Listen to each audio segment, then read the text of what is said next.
Erica, thank you so much for being here. Yay, Crystal! What a great day. I know we're having lots of fun, off recording. So now I'm excited to really dive in and share the good energy here in this Yes. episode.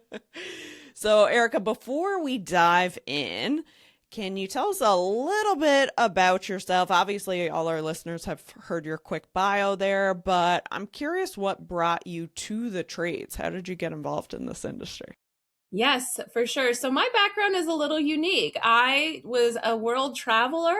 I worked a lot in finding a random job in a random country, and I would move there and live for 6 months and explore the area. I would try to learn the languages and eat foods and make friends. And so I did that for about 8 years. And I guess that time of life, travel influencers were not as much of a thing as they are now. And so then I came back to United States and my mom was like, you probably should go get a big girl job. And I was like, no, I want to travel. But what happened was I ended up meeting my husband and we settled down a little bit. And, we knew some people, we got into the trades. And I was probably one of those people who called it Havok because I didn't know what HVAC stood for. Because, I was blessed to have a father who just took care of the house and did all the things. And then when you travel so much, you don't really pay attention. It's just I know, and I stayed somewhere and I didn't have hot water. That sucked, but I didn't think about fixing it. And so, I've had a really great life. And then I joined up in the trades and it's been so much fun. I have two little girls. They are the pride and joy of my life. I have a 4-year-old and a 6-month-old. And so being a mom really is the best thing for me ever. And everything comes after that. So that's a Aw, little bit about me. that's awesome. Yes, and I can see the joy in your face anytime you talk about your kids. So Yeah. that's lovely. So, yeah, so today, of course, we are talking all about using your voice and particularly talking about the CSR side of things. So, I know you've said before that in your experience, a lot of HVAC contractors treat their CSRs like a receptionist. What's wrong with that picture? Yes, and I don't hear it as much anymore, but I definitely hear sometimes where people are like, "Oh, I'm a glorified secretary," or "I just answer the phones." And what's so interesting is that when you call a company and you talk to that person, you want that experience to make you feel a certain way. And how you feel determines if you will schedule that appointment. And so if your CSR is, "Thank you so much for calling. My name is Erica. How can I help you? What's your address?" And you just follow a generic robotic script. Well, people don't feel like that is going to be the trigger to help them choose your company. So especially if a contractor has spent lots of money on marketing and advertising, and you could probably tell us more accurately how much the cost per lead is these days, and then the voice does not get treated as part of that marketing department, well, no wonder you're losing out on calls. And no wonder you're spending more and more and more money on marketing, wondering where the leads are when you haven't trained the voice to really reflect, what you're trying to create, the story.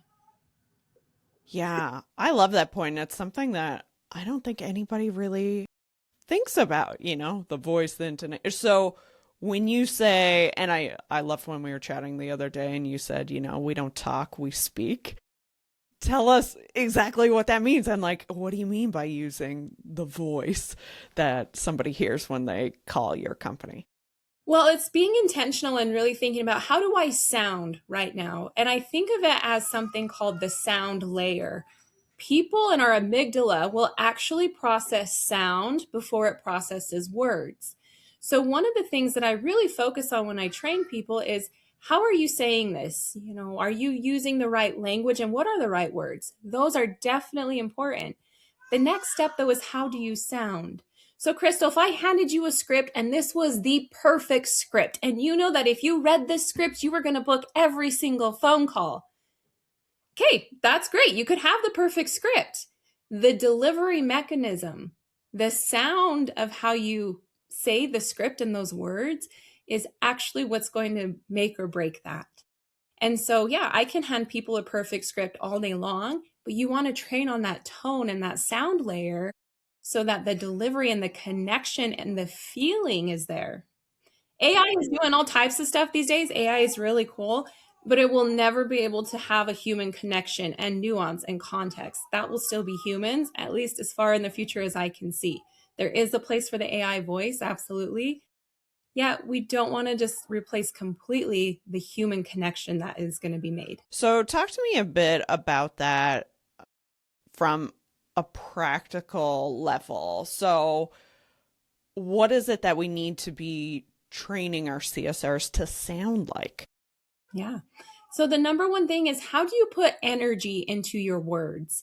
How do you make sure that they have a little bit more of excitement and enthusiasm? How do you bring that out in somebody? And this has been one of the biggest things is when I've worked with people and they do have maybe a deeper, maybe a little bit more monotone voice. And it is just layer by layer, a little bit by little bit, is emphasize this a little bit more. So, one of the things I've seen that can really help is making people practice with different accents. And so, trying a British accent or an Australian accent or an Indian accent or whatever it is, getting them to have a different feeling because, accents maybe have you focus on words a different way. And that is a great tool to practice with people if you're trying to figure out how you sound. And so after you do these accents and get all these wiggles out and figure out that, oh, well, I just sounded like a complete idiot because I don't know how to do a cool accent. Now you bring it back to your voice. Now you can have a different level of energy with it. And so there's definitely times though. Have you noticed that, when you are, for example, going to say some form of empathy statement to somebody, you don't want that empathy to be like, oh my gosh, Crystal, that's so frustrating. I'm so sorry. Your water heater broke. That doesn't match. The sound and the words don't match. But if I bring my tone down when I have empathy, wow, Crystal, that must be so frustrating. Your water heater just went out right when your in laws were coming into town. And then I can bring it up again and say, but you have definitely called the right place. We will take good care of you. So even just recognizing when to go up or down, empathy or encouragement, those are going to be really big areas to focus on that maybe we don't stop to think about, but are great practice tools. Yeah, I love that. And I also noticed, and I think you've talked about this before as well, the speed can make a difference. Yes. And I was just working with somebody this morning and I said, okay, tell me what you would do to educate or create value, or what I like to call is, what is your pitch? What is your elevator pitch for somebody about your company and your services? As she went on to tell me all these things and she kept going, and then she started speaking faster and faster and faster. And I said, the more that we talk, the faster we will go. And now it seems like a lot because we're trying to get it all out. And less is more. And so I said, can you take that 10-sentence script that you just read and give it to me in 3? And so that took a little work, is how do I say all of these things, what to expect with a technician and how amazing of a company are we? And how do I make that into 3 sentences? I think another thing people don't pay attention to is the power of a comma, because silence is uncomfortable. But that's, once again, going back to our amygdala. Are we processing that sound? If we pause, there we go. Now we just were like paying attention, right? What did you just catch that? And so don't underestimate the power of a comma as well. Yeah, I love that. One of my favorite things I've ever learned in sales training is to like say the price and then shut up, because people are so uncomfortable with silence that they will do anything to fill it. And that kind of reminds me of that. Yeah, absolutely. And then we get to be talking a little too much. And I'm totally guilty of it as well, too. Like, I'm constantly working on this, but I'm paying attention to it for sure. Hmm. So, in your experience working with other companies, what has this intentionality behind the voice, or these changes that these companies have made, what have you seen that do in terms of the end result for them? Yeah. I'll give an example. There is a company where There was a few of the CSRs who they were just staying right here at this level, around a 68% booking rate. And I was pulling out all the tips and tricks and everything I had in my magic hat to work with them. And it was just not progressing. They were not getting even above a 70%. And I was like, am I the worst trainer in the world? Like, what is going on? We dug into it a little bit. And what's interesting is that one of the CSRs was let go, and she had happened to not be a great culture fit for this company. After that, just this month, in the month of May, these two CSRs who were still at that company were booking 90% plus on their scorecards. Their before and after of their phone calls are completely different. They're getting compliments from their customers way more. And they actually are competing with each other in the office and role playing with each other. And so, even just a small shift in dynamics, somebody who wasn't a great fit, even though they were getting the training, it just wasn't resonating with everybody. And now the CSRs, they're not afraid to try new things. And so now they are using their voice more, and they are saying things a different way because they don't feel judged. And man, they are knocking it out of the park. Memberships, follow up calls, and booking 90% plus of their phone calls. It's beautiful. Wow. And I mean, a 90% booking rate, like that sounds like a dream for most companies. I'm sure they don't even realize that that's possible. Yeah. And what's very interesting with that too is a lot of places will say, I do have a 90% or an 80% booking rate. You always just want to make sure to follow up with it to make sure calls are being classified correctly. I can't tell you how many times people have gotten a call that said, hey, how much do you charge to come out? And they mark it as a pricing call and not a lead, so it doesn't go against their booking score. And so I would just encourage people to really, when you are booking your phone calls, just making sure things are classified correctly so you can have accurate data. The other thing that I think is super important is, what is your conversion rate per lead source? And you can do this in Service Titan, and you know this with all the marketing genius that you have, is tracking what marketing campaigns are going out. And then we jump into the CSRs, what percentage of those calls have been converted? We have found that there are some companies that are not very good at booking social media leads and these Facebook. Really? And so we focus a lot on if you want those leads, how do you book those? And we focus specifically training on social media leads because that's just what they were putting their money into. So it's just very interesting that different lead sources perform a different way, and you want your voice to be able to really attack those the right way. I love that. So you hinted at something there that I'd love to dig into a little bit deeper. So if a business owner listening to this says, okay, our maybe our booking rate is 80%, not really sure if there is a problem, where do you start to diagnose what might be going on and whether there is room for improvement there? Yes, I absolutely believe that there will always be room for improvement and new content. I'm in my own coaching group. I have my own trainer. It works with me on things. I'm sure you do as well. I'm always about, I know I'm good, but I'm not going to always be the best that I can be. I will always be on this pathway to growth. And so as a business owner, yeah, if your team is performing well, that's awesome. But what else would be helpful for them to have training on? And this is where voice training really comes into the picture of, people don't train in this industry that I've seen on tonality and voice and sound and practicing, airflow and the anatomy of a voice, of can I sound more musical? Can I connect with people in a different way? I also believe that business owners, they should start getting specific sales training for their CSRs. Mm. Because that's what it's turning into. AI is starting to do a lot of regular bookings and just taking inbound calls.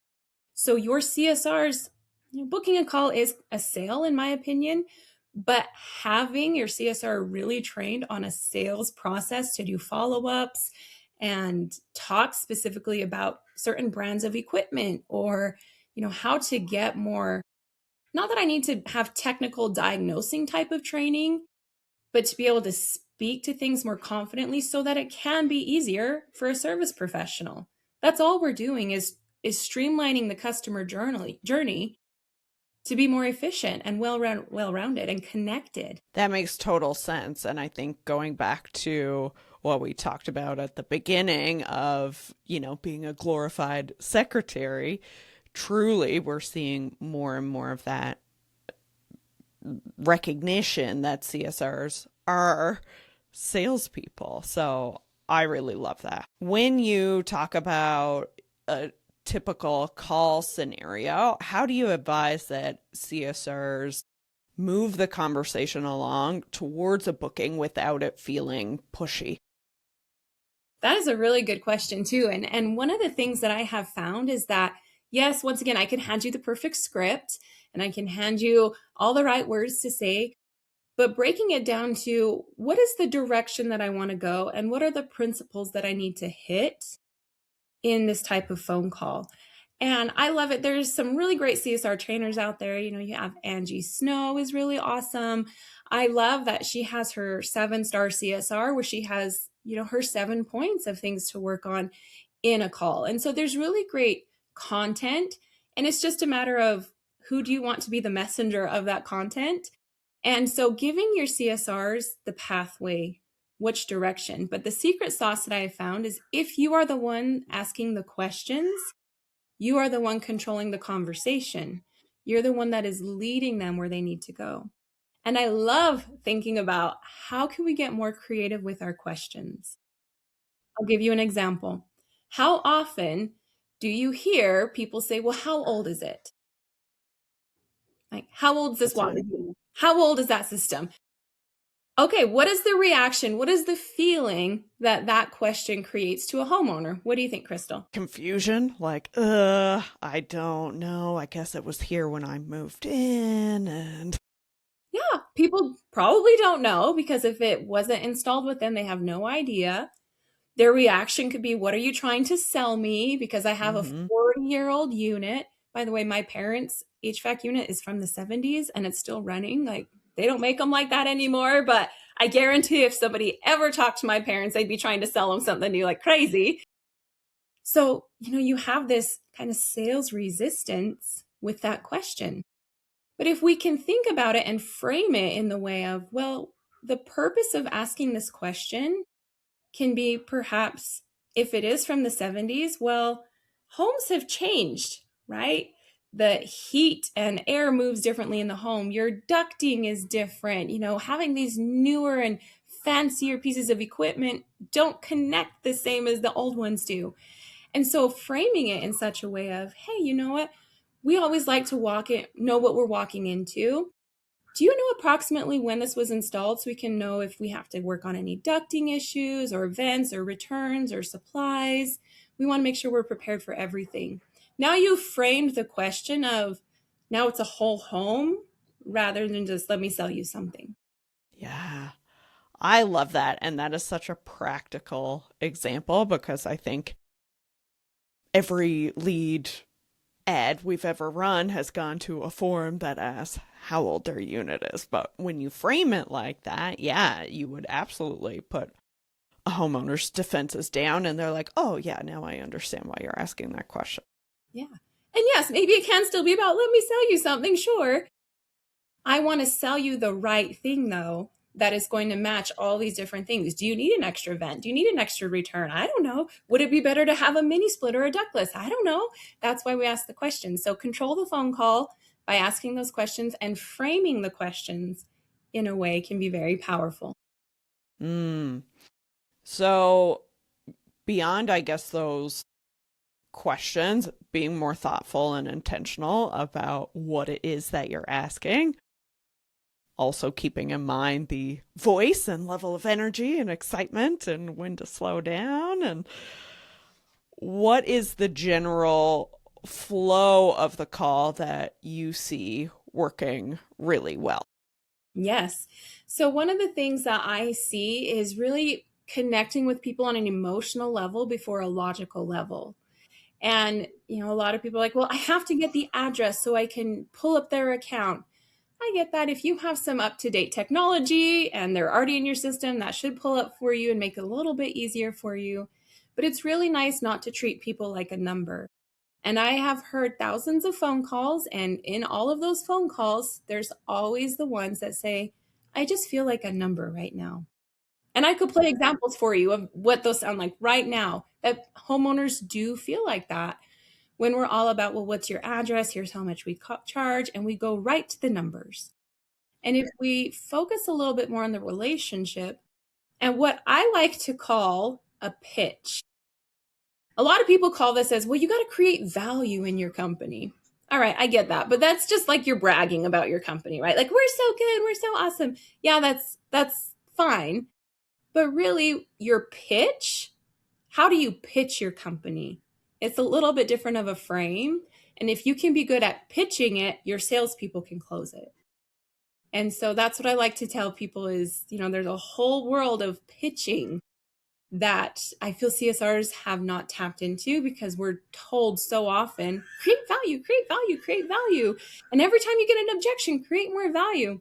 I'm just going to pitch so that you can hear what this will sound like.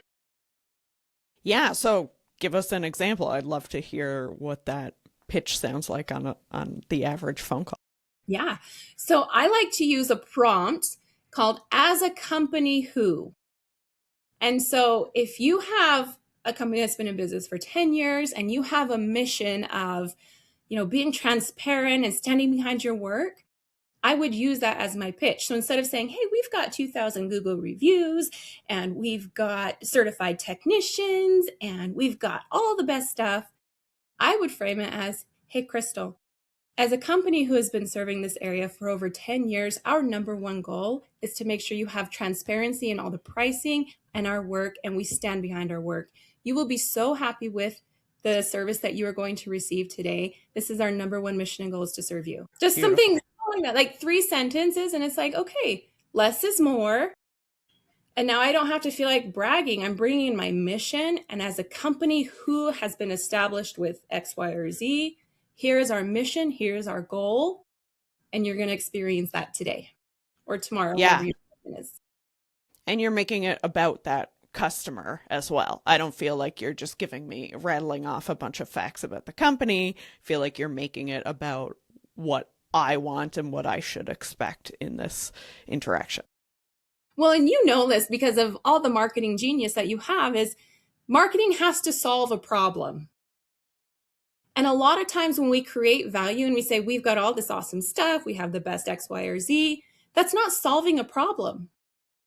But when you pitch, you talk about a problem you solve. You're solving the problem of, hey, we're transparent in all of our pricing and our service, and you're going to be very happy with the experience you provide today. We are a reputable company.